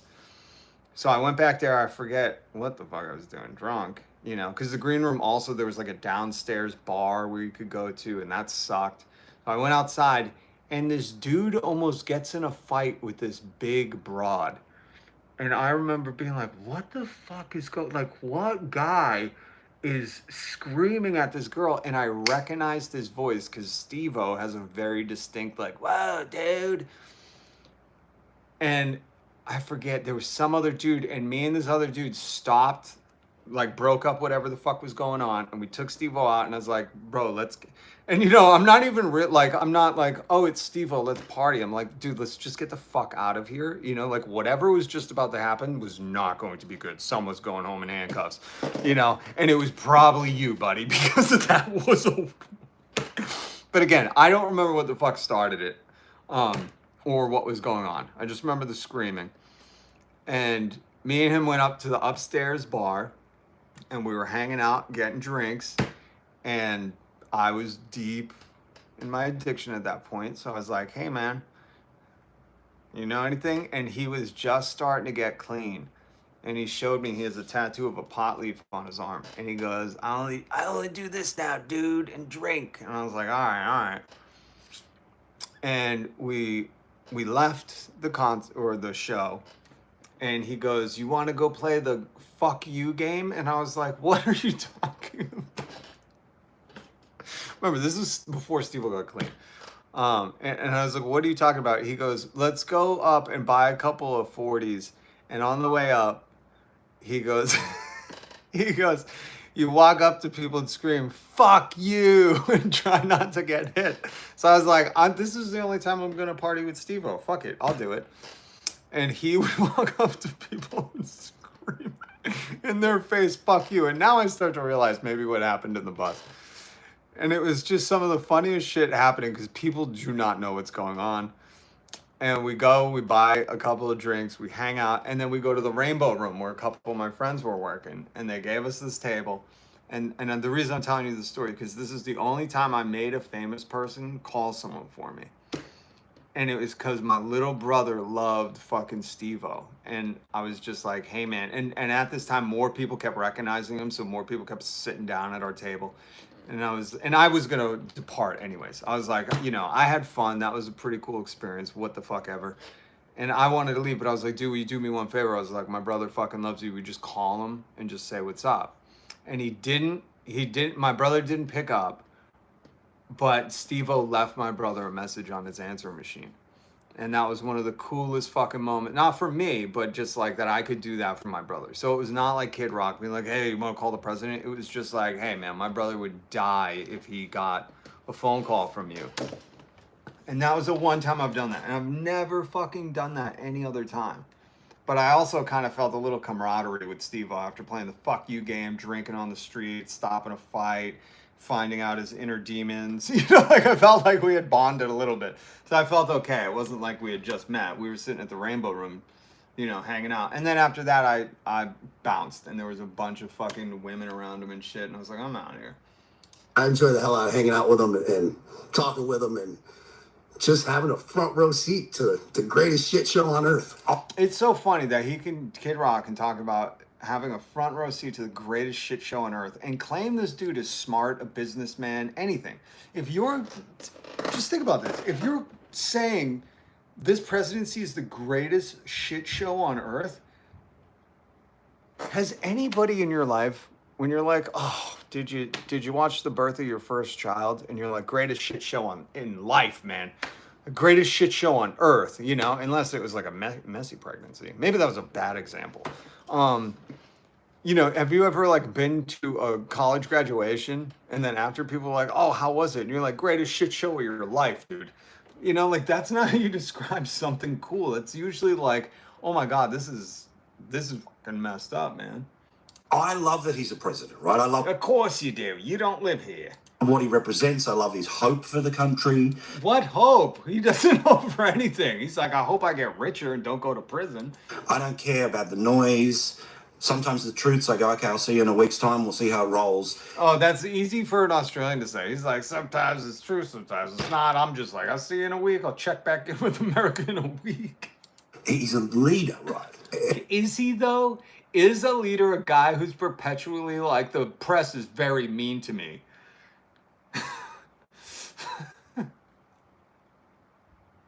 I'm pretty sure every president who was a wartime president went out and was like, you guys aren't being very nice right now. I'm trying to do this whole war thing. How do you think my emotions are when you guys keep asking me about it? Jesus. You know, like that's going in the history books, folks. If you worship Trump right now, let me just be pretty clear. There's people who like the only thing to fear is fear itself. Fucking, you know, what can you do for your country? And then there's Donald Trump who's like, you know, the press says 90% bad stuff about me. Like that's not going to be ignored. We're going to make sure of it. That like his whole thing was like, I'm not talking to you. Where are you from? News Nation? I thought you guys were the good guys. God damn it. That's a mean question. This is a president who says to reporters, you're not very nice. You know what I mean? Like, I don't think there's ever been a president that's like, I'm trying to do World War II and you're out here saying mean things, you know? Oh, hell yeah, Rob. Hold on, Lala board with the 50. Thank you. Listen, I know how to serve. You forget about socialism? I won't forget about socialism, because socialism, if you're scared of socialism, socialism means that you're scared of yourself. Just read about socialism. It's very simple. It's the people have the democracy in the workplace. The people have the power, okay? It's seizing the means of production. It's okay. But in fact, when I moved back from California, I sold my surfboard, which killed me because in the state I live in, there's not many surf shops. So it's almost impossible to find a decent priced board the last time I looked. And there aren't many great beaches you can surf out here. You can surf, but it's not, you know what I mean? It's just not. But trust me, I know how to surf. And I fucking love surfing. That's when I've loved surfing before I even could surf or knew I would surf. What was it, Surfer Magazine or Surfing Magazine? You got to be old enough to remember in the 90s, right? You have to be, board. There was, I forget the magazine, and I got that every fucking time it came out. Endless Summer. I'm trying to think what there were some other movies. And then my family. I got family in Hawaii on Lanai and Maui. And when I moved out there, they took me to some places where I was like, I want to do it. And they were like, you'll die. They were like, you'll die. You're not allowed to go there. And we would watch people surf these like 20-foot fucking breaks. It was insane. And then my upstairs roommates, when I visited, that's where they were taking me. And then when I moved out there, my upstairs roommates were pro surfers. And they, again, this is how old I am. They had to carry pagers to classes. So they would carry beepers to classes, and all the teachers knew that if they got a page, they had, I forget if it was half an hour, or they had to make it to the North Shore because that was their time to catch their fucking sets or whatever.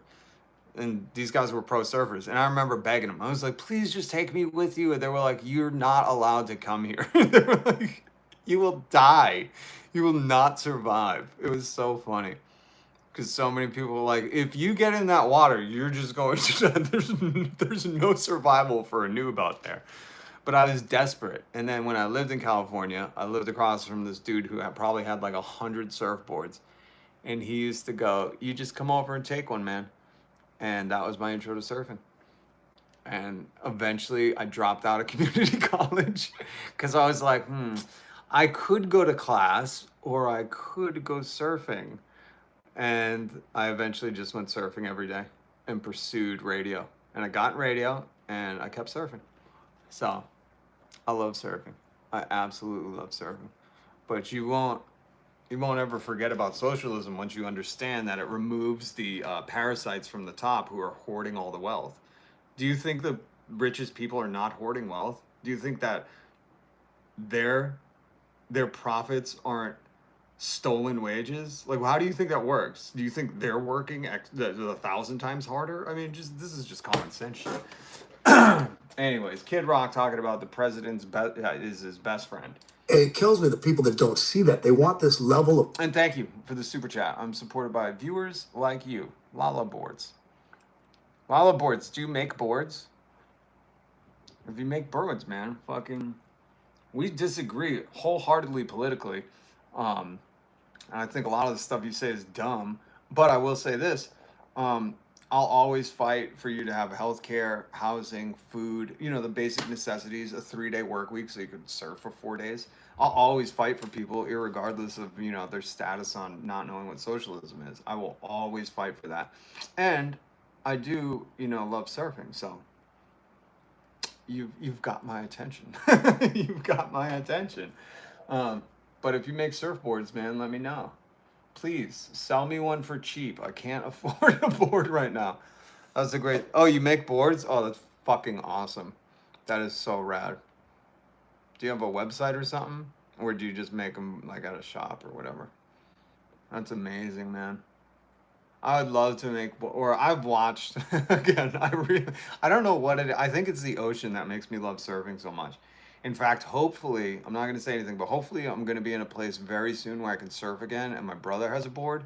Although his board is 6 foot, which I cannot fucking cut my teeth on a 6-foot board. And I used to have a 7.4, and I learned on an 8-foot. So I learned on an 8-foot because if you don't know when you're surfing, the bigger the board, the easier it is to stand up. You're basically standing on a fucking log. It's like very hard to fall over. So it's easier, and then you kind of whittle it down.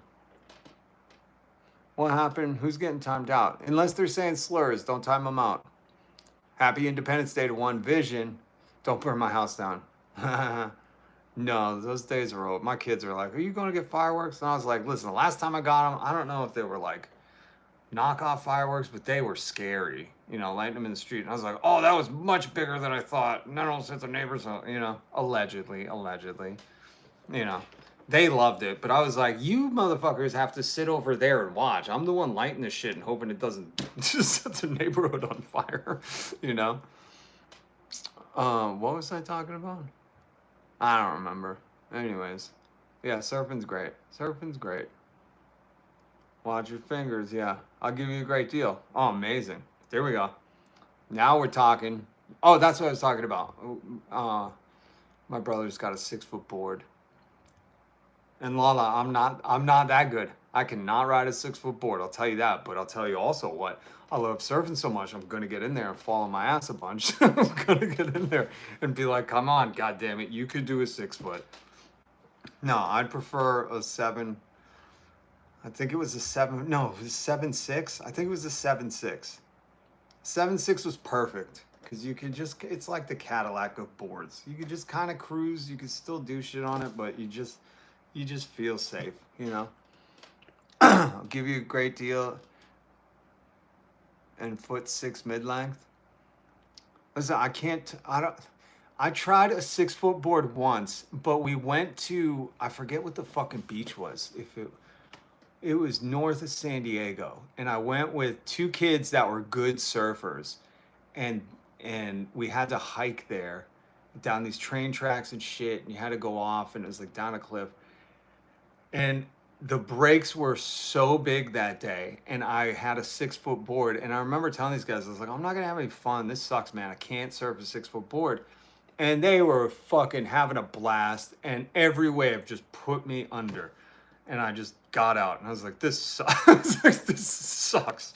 I'm just gonna watch. I was like, this is too big and too tough. But yeah, I would love to own a board again. Oh my god, that's killing me. I gotta go and get back in touch with the ocean. So hopefully, listen, if you hit subscribe, 7.6 fun board for you, 22-inch wide. There we go. Now, listen, now you're speaking my language. That's my love language. Just like a skateboard. You know, Lala boards, you remember in the early 90s, they used to have the really fucking fat skateboards. Now they make them like, I forget, they don't even make them like they used to. I had this fucking fat skateboard that was so amazing. I forget what deck it was. And it was just so awesome, but I would love a 7.5-foot board. Yeah, hold on for me. I don't know if I can get out there, but hold on. Hold on for me. I would love it. I would love it. All right, let's go back to K-Rock. Bullshit that we've had since I've been alive. You know, with these politicians, presidents, like, you know, they're like, well, he's making so much money while he's president. Like, no shit, because he's a fucking businessman. He's smart. That's the typical response. No shit.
All right. I made Christian Hosoi and Lance mountain boards. I'll have to look those up. I couldn't tell you any brand names. I really couldn't.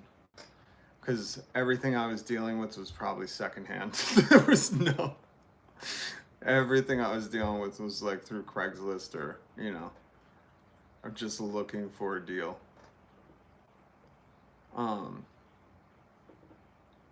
But that's cool as shit. Slap that like, guys. Rob is a good apple. I appreciate you, One Vision. It's good to see you again. You've been missing MIA for a little bit, but it's good to have you back. What was I gonna say?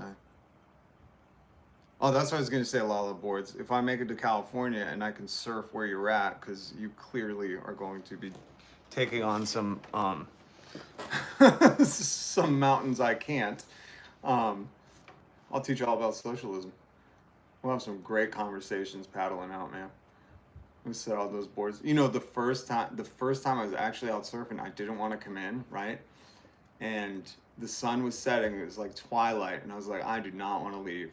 And then I started seeing fins, you know, off in the distance. And me, I just kind of panicked. I was like, oh my fucking God, sharks. You know, like, not even thinking in my right mind. And some dude was like, it's dolphins, they feed at this time. And I was like, that's right, sharks don't swarm. I was so panicked seeing a fin and then seeing another fin. I was like, oh my God, the sharks are swarming. Like, making no sense. The sharks are usually, you know, solitary creatures. But I was so fucking panicked. Oh my God. It brings back so many good memories. Talking about surfing. But so Kid Rock just said, duh, he's a good businessman when it comes to Donald Trump making money, which you're in public service. You're not a businessman. You're meant to represent the American people and get the best deals for us. You're our employee. I hate to break that to all of these dummies. You know, they're like, well, he's making so much money while he's president. Like, no shit, because he's a fucking businessman. He's smart. He's not smart, though. He's not. There's a being dumb. We could just go through everything, and I don't want to. He's not smart. The other day, I played the audio for you where he was like, I offered Intel 10%, and they took it right away. And I said, oh, I should have offered more. It's like, that's not smart. You're not smart at business if you're offering a deal so low that they take it right away. They don't even consider. They're like, done, 10%. Awesome. We thought he was going to say 30, you know? It's just this cliche, non-thought response. I'm not going to go into all of his failed businesses, how he got all his money from his dad. I'm not. It's just, this is the generic answer where they don't have to think, and it's just regurgitated from Mama Bird Trump. He did that before he was president. He didn't. He was fucking bankrupt. And I know his heart and soul, his concern is for this country. That's another edit right there. That's a slick edit. I know his heart and soul is for this country. Dude, he said so many times, uneducated people, smart people don't like me. I don't care about housing. I don't think about that. Affordability is a hoax. Like, dude, listen to the words he fucking says. Listen to his actions. Watch how he moves. He don't even move. Dude, he said, I'm going to be the pro-peace. If you vote for Kamala, there will be a war. And he literally started a fucking war. Period. This country first. And I think every leader in any country should be that for their country. Wisdom. Do you know much about Australia? Yeah, a little bit. What do you think? Love Australia. It's just f***ing far. I love that. I adore that question and answer. Do you know anything about Australia? Of course I do. What do you know? It's fucking far away. That's what I know. You know? Like, that shows you at the level of Kid Rock is worldly. You know anything about Australia? Duh. Who doesn't? Kangaroo, wallaby, platypus, alligator, g'day, shrimp on Barbie. You know? And then he's like, what do you think about Australia? Tell you what, it's pretty far away. Toilets flush reverse. Summer, winter. You know, like the most basic elementary school answer ever. And he's like, I hope that was good enough. Man, is it far. Yeah, and we went a little nutty on COVID. Yeah, I mean, but we had He has no idea. He has no idea. He's like, yeah, but we had like states that did that. Oh, man. Hold on. This is just boring.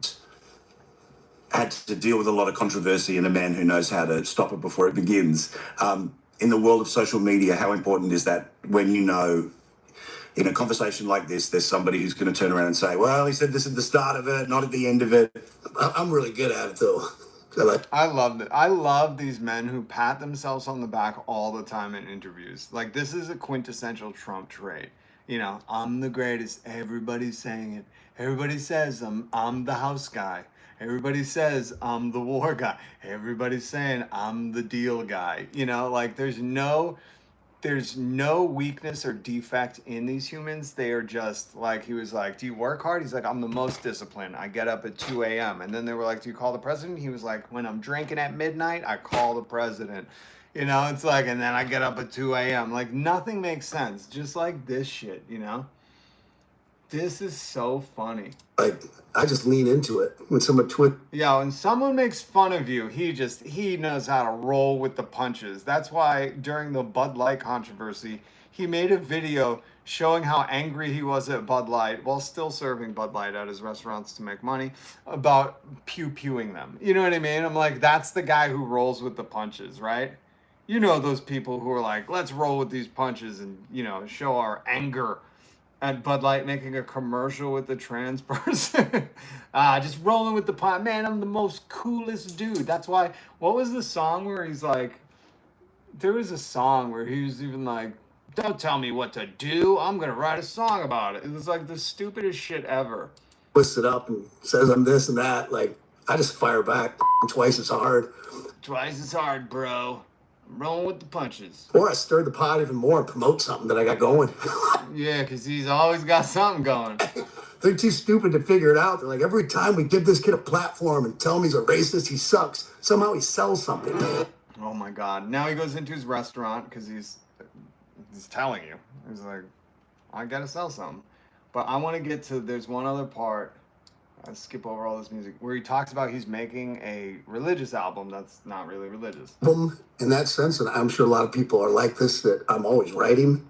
And it just, it comes and goes. All the great writers I know, from Mark Twain to Ernest Hemingway to Bob Seger to and you just realize over time that you can't fit something round into a square hole. So you try not to force it. What's it like hearing it back from a crowd, from the audience? Oh, it's the ultimate accolade. Better than any award. There's been a lot. Some I don't want to drop names because maybe they're still not out. Lama. He says, are there a lot of Kid Rock fans? And he's like, I don't want to drop any names, which is a very, there's so many, I can't tell you. This is my girlfriend's in Canada. She's a model. I met online. Was a not-so-secret Kid Rock fan? Dalai Lama? I mean, there's been a lot of them. I really have to think into it. There's so many I could even, it's hard to even name. He goes, are there any secret Kid Rock fans? And he goes, it's so many. So many, it's hard to think of one. Racking my brain because the list is so long. That totally makes sense.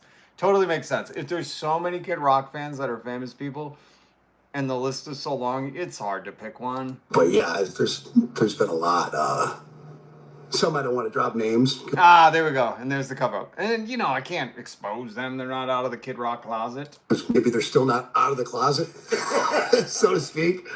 I find that with anything in life, whether it's your music, your politics, whatever, it's like once you get face to face with somebody and you start breaking bread, having some drinks, you can have some laughs. You can find a lot in common. There's certain things, people are. You're just going to talk about how in your house you have gender neutral bathrooms and they're going to be like, oh yeah, me too. And you're like, yeah, every time I walk out of my indoor sauna that's next to the grotto and the in-ground pool that's inside my house, and I walk by the gender neutral bathroom. Totally relatable. And disagree about this, that, and the other. And it's, as long as it's not extreme one way or the other, Yeah, because Donald Trump's not an extreme dude, right? Where's this fucking Soul album talk? Hold on. Where the fuck is it? Did I skip it? Hold on. Music, but that's my first passion, so I'm very fortunate to be, someone who's doing what they love. What's it like writing at this stage of your life when compared to when you started out? But to figure it out, like every time we give this kid a platform and tell him he's a racist, handling any day-to-day operations. I pretty much, someone who's doing what they love. What's it like writing at this stage? Maybe down to Al Green's church. And you can turn somebody's car into a church, that when they're driving. I want this to be in a stadium, just positive messages and good things, with not in the traditional sense of like a Christian album or a gospel album. It's, you can go to a great gospel church. This is so funny to hear Kid Rock is writing like a godly album, because he said not necessarily Christian, because again, nothing these people are doing are representing Jesus. During the COVID talk, which I skipped over because it's boring, he goes, once we figured out it was just taking out the people who didn't have their shit together. He literally said that. Doesn't have their stuff together. It was just taking those people out. And then he they continue the conversation where he's like, now I'm writing an album for God. And I'm like, oh yeah, that famous God of Jesus who is like, if these people don't get their shit together, let them die. You know, like, do you not hear yourself? Do you not hear yourself when you speak? You should watch this, not anybody else, but like you should watch this back, Robbie Ritchie. You need to watch it back and be like, oh, I was saying people who didn't have their shit together should just kick the bucket. And then I'm like, and I'm writing a spiritual album because I would like to bring people together. God's speaking to me. Maybe down to Al Green's church in Memphis or something. You can go to see some great Christian bands. But I'm basically making the music that I want to hear at church. Oh God, what does that sound like? American prayer ass, you know? This to be in a stadium, you know, just positive message. A stadium, that scares me. Any church that's in a stadium, beware, you know? Joel Osteen, Kanye West, fuck, man, be careful. Messages and good things, which is coming a long way from my first album. He wants to do some good things while mentioning who gives a shit if people who have their stuff not together die, you know? This is all very, you know, value centric. His values are right there, you know? Devil without a cause. Yeah, a little, just a little. But also the idea that you can turn somebody's car into a church, that when they're driving around, they're feeling... Oh, that's a great idea. I'm going to call one song Cars a Church. Absolutely. Feeling the message. Yeah, you know, it's like anything else. You live, you learn, you grow. And, you know, I've always been a spiritual person, a God-fearing Really? man. Are you a God-fearing man? I would think anyone who's a God-fearing man would want to serve the masses. Or serve the servants, you know? Like Jesus said, wash people's feet, bitch. Saying, I don't know. It's just, he's been speaking to me the last few years, and I've been listening. Have you been listening? I'm pretty sure you just said during COVID it was just murking the people that didn't have their shit together. I would love to find where you're getting that out of Jesus. Once. Are there songs you won't play because they don't fit with your feeling anymore? Nah, I haven't got there. Nah, God said that's fine, dude. Keep playing Devil Without a Cause. He's like, I kind of like that. It's a banger. I mean, I always embrace and celebrate, you know, where I've been, where I've came from. And you know, and I know the Ten Commandments, and I didn't see one that said, thou shalt not curse. Duh. You should look beyond the Ten Commandments, Bob Ritchie. I could bring you to here. Fuck is this? James 6:45. I don't remember. In the red is where Jesus is talking, and you're right. The Ten Commandments, which is the Old Testament, where Jesus came to fulfill the law and, you know, give his life for the people. He talked a lot about the old ways and how, you know, you don't necessarily have to live by those, but I'm going to give you a little more to chew on. And Jesus said, the intrinsically good man produces what is good and honorable and moral out of the good treasure stored in his heart. And the intrinsically evil man produces what is wicked and depraved out of the evil in his heart. For his mouth speaks from the overflow of his heart. Technically not saying don't swear, but if you wanna read into that, you know, a little more. Well, Kid Rock is writing his Jesus album. I only have to harp on that because I love the words of Jesus. I fail to live up by them almost daily, but I keep trying.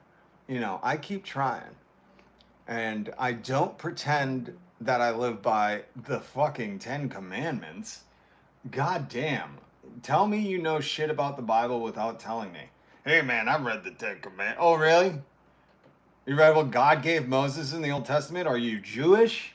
The fuck are you talking about, dude? I hate when people do this. It's like surface level fucking Christianity where it's like, I've heard the key terms, you know, so this is why I harp on this shit. Because this bugs me to pieces that there's this fucking famous guy in Tennessee masquerading as some fucking religious singer now that God's speaking to him. God should tell you to read more. The red letters where he sent his only son to be forsaken by you and still forgave you. You twat.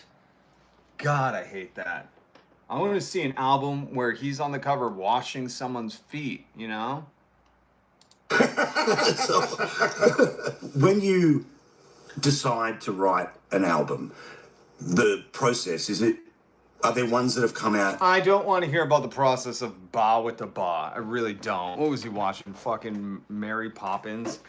Superfracallistics, and he's like, I think I could do that with hard rock. You know, all of his shit is rip-offs of other, like Werewolf of London, I'm pretty sure he made into a different song.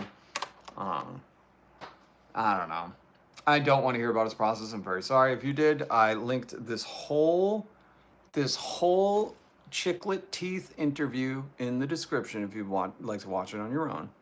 And I encourage you to, because it's just hilarious. This is one of the funniest interviews I've seen in a long time. Especially because Bobby Ritchie gets so buttered up by this interviewer from Sky News Australia in the beginning that he's just like, this guy's my best friend. I gotta tell him everything. It's Slayer, Leonard Skinner, Sweet Home Alabama, Slayer. What are we talking about? What's up, Cage? Religious legalism. They throw baby Jesus out with the bathwater. That's a good phrase. I like that. Dragonborn. That's a cool last name. That is a cool last name. I'm fine with cursing because I used it as a way to emphasize my point, but not in front of kids, because I'd rather not get in trouble with parents who'd rather not have that kind of influence. Yeah, that Dragonborn, you know what? That's like a thing with me right now, because I curse, and I curse in front of my kids, and they curse. But it's kind of like talking with my sister. I've realized more and more, it's like how we were raised. You know, like I'm coming to that realization and I don't like it, you know, and I always like be like, don't use that language. But I also understand the hypocrisy of me doing it. And I haven't really worked to curb myself, but I feel like, you know, I've allowed myself the outside influences of growing up in Massachusetts, which I think like, you know, cunt and saying certain words is just like ingrained in you since youth. You know, it's just like when I moved to California, I was like, where's all the Kino? You know, and they're like, what are you talking about? And I was like, why don't you have Kino at all the gas stations? And they were like, are you all right? And I was like, yeah, everywhere you go, you can play Kino in Massachusetts. You know, you can play Kino at the grocery store. You could go to the gas station. You could go to the bar. That's all we would do is play Kino. And I was shocked. I was like, wow, they really don't gamble that much here. So it's like one of those those cultural influences that really shape me in a way that I'm having a hard time breaking. And I don't like that my kids do it. I really, really don't. And I wish I was a better influence. See, I told you, I fail all the fucking time, man. But I'm cognizant of it. And we Massachusetts people were brought up swearing. Thank you, Weatherly. So yeah, you know what I mean? It's like one of those things where I'm like, God damn, you know. And here's the other thing. Like I've taught my kids, because when they've been mean, they will get in trouble. But if you're clever and it's unexpected and funny, you don't get in trouble. You know, like I've taught them, like humor isn't just being cruel. Like the president, you know, he'll say something mean or Tony Hinchcliffe. He just says mean, stereotypical stuff and thinks it's a joke. And it's not. So my son's really good at this. He'll say something that can be very mean, but it's so clever and unexpected that you just kind of laugh. And then his sister will be like, what the fuck? He doesn't get in trouble? I'm like, don't say swear. And she's like, he's not getting in trouble. I'm like, that was very funny. We all have to acknowledge that. And I'm like, and as long as it's got humor, there's no punishment. So it's a kind of a challenge to them, you know, because there's a lot of, in your youth, sometimes a lot of people just develop mean as funny. And I've tried to challenge my kids to think creatively, and I've allowed them to get away with stuff.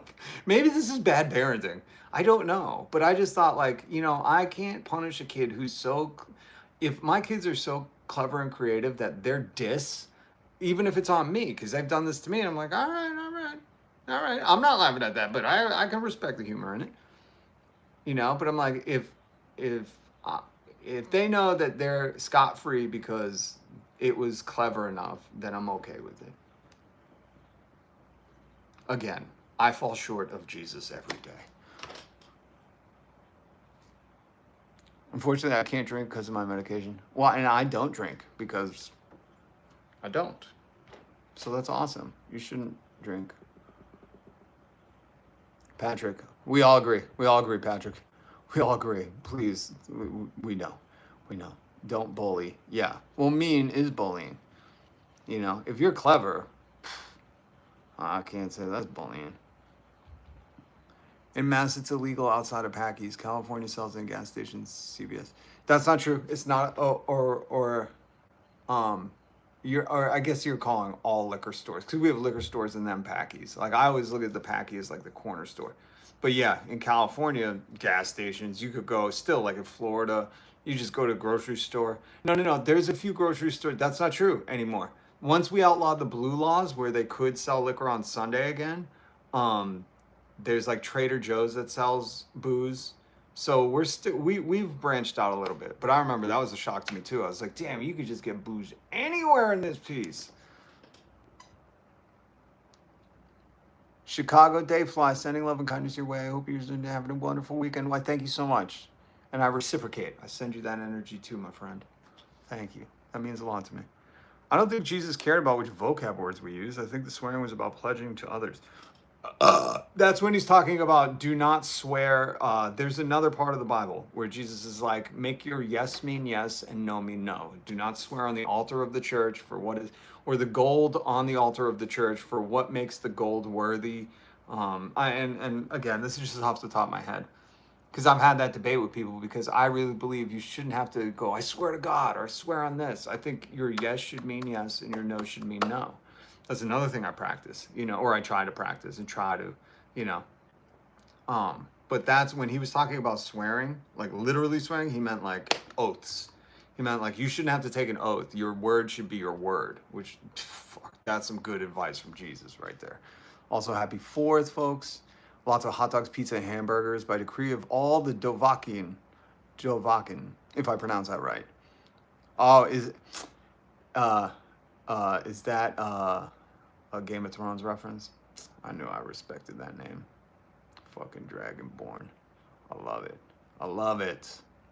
By the way, Rob, you ever play Skyrim or Fallout? No, I know of both. Fortnite, though. My son made me start playing Fortnite. I haven't played in a while, but Dovahkiin is Skyrim. Oh. My apologies. I was thinking Dothraki, right? That's what I was thinking. My bad. My apologies. Did not mean to get that wrong. All right, guys. Please hit the like. Please hit subscribe. I truly try to live the golden rule daily. That's an honest challenge. That is a very difficult challenge. Treat others how you would like to be treated, especially when you get into like the philosophy of it, because not everybody wants to be treated how you want to be treated. But I think just on the surface level of like just be decent and honest, you know, it's just great stuff, man. No, you're a good man. I don't mind. All right, I appreciate that. Again, like, you know, I'm very sarcastic. I was raised in Massachusetts. It's like our native tongue. So even when I make fun of people, it's never to like, well, with Donald Trump and Kid Rock, I would love to hurt their feelings. Don't get me wrong. Forgive me, Jesus. You know, isn't that the whole thing? Forgive me. But fuck these people. But I mean, like, you know, in the thing, I never try to like mispronounce, or I'm not doing that on purpose. And if I do on purpose, it's to have fun. Appreciate you, Rob. Chat folks, they're saying. Look forward to seeing you, y'all, later. I don't like y'all. Be safe. That are sane, even. Be good is my belief. Yeah. It's cool to learn people's beliefs and what they live by. It's interesting to hear from others. How come you lost so much weight? Hope you're all right. Alex Mack. Stress. I'm going through one of the most stressful times of my life. But I'm still showing up and putting one forward in front of each other.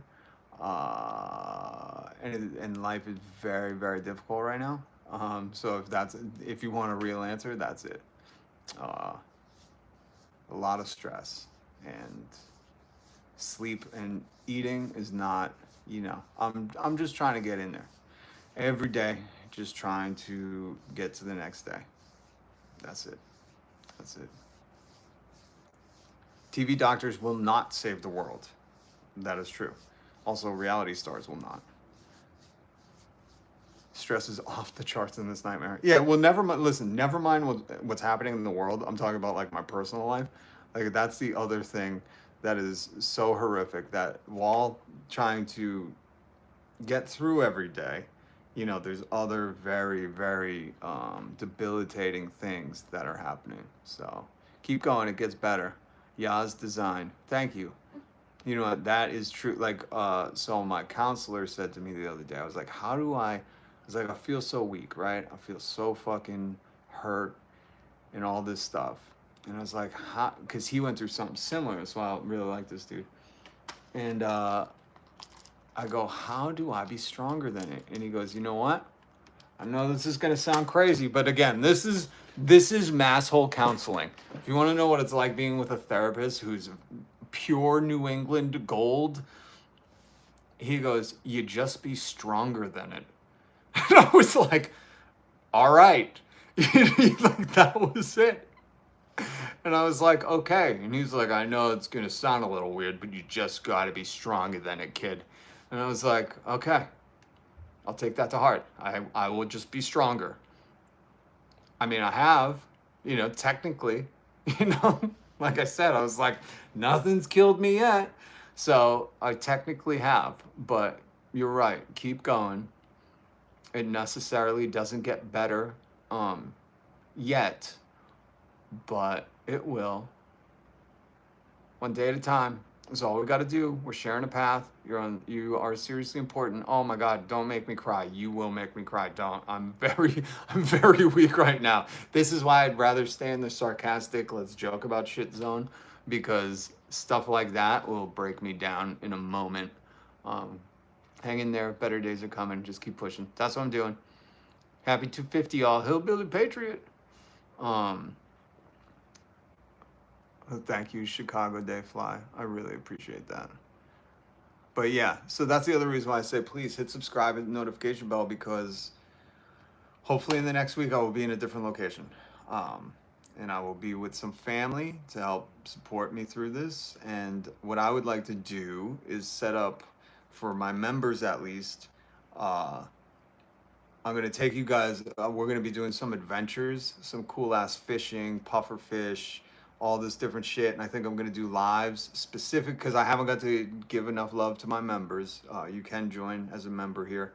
I have the Arizona Iced Tea Can 99 cents membership, and I have a little more expensive one. And what I'm going to start doing is on these little side excursions outside of lives, I'm going to take my members only.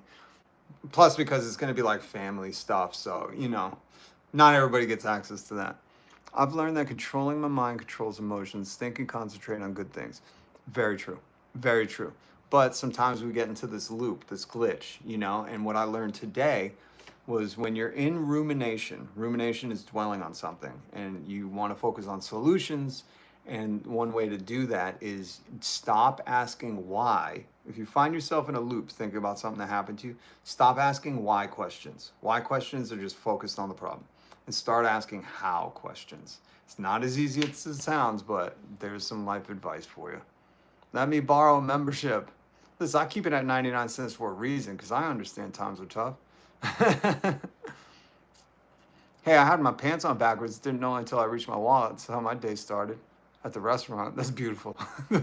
Hey, listen, I one time spent a lot of money when I was making a lot of money on an expensive pair of jeans, and I thought they fit so good, right? I was like so proud of these jeans. And I go to work and everyone's like, are you wearing women's jeans? And I was like, what? No. It's like, are these women's jeans?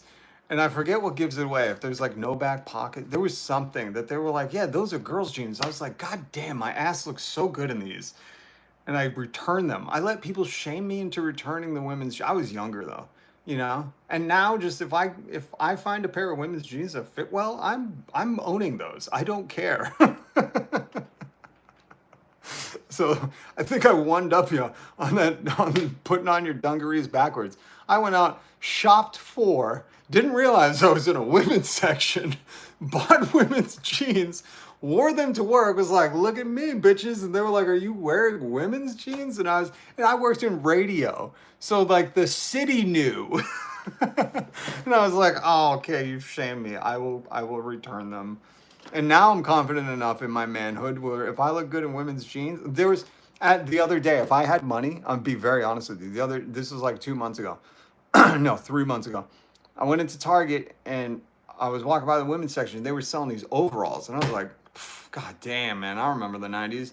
And I took them off. I was holding them up. I was like, oh, these fit. But they were like $45. And I was like, who's got that kind of money? If I had that kind of money, I would have bought those women's overalls and been wearing them right now. And I would have told you they were, because this is what it means to fucking be a man. You don't care. You're like, that's cool shit. I'm wearing that. So, one day. I use pajama pockets, holds my lighter. That's so funny. All right, guys. That's it for me today. All right. I love you guys. Be safe. Appreciate everybody joining me. Got a little personal at the end. We try not to do that here. You know, we got to stay focused. But I did have fun with all of you today. The people I haven't seen before, the people I see every day. So please, if you're new, hit subscribe, hit the notification bell. Today was a rad day. Thank you to Lala Boards for the $50 super chat and Kiss My Pensick for the $20 super chat. I am supported by viewers like you. You can join a membership because next week I'll be taking you guys on some crazy outings. You ever gone net casting? We'll talk about it next time. Comrade, thank you, Chicago Dayfly. Appreciate you. Welcome, welcome. Stay safe. Yeah, please stay safe. If you're going out today, please, please, please, please, please, just stay safe. Just please, okay? Life is a big journey. We need to get you focused so you need to get it off your chest. Sorry, John, I'm working very hard in therapy right now to take care of myself, and I appreciate you. Alex Mack, appreciate you, comrade. Appreciate you. Welcome, welcome. Yeah, hopefully by next week, I'll be taking you to some tropical-esque locations. It's gonna be fucking amazing, man. I'm excited to see some family. That's what I need right now. That's what I need. All right, much love. Oh, what's up, Ashley? How are you? Good to see you again. Oh yeah, hit that like button, and I love you guys. Peace.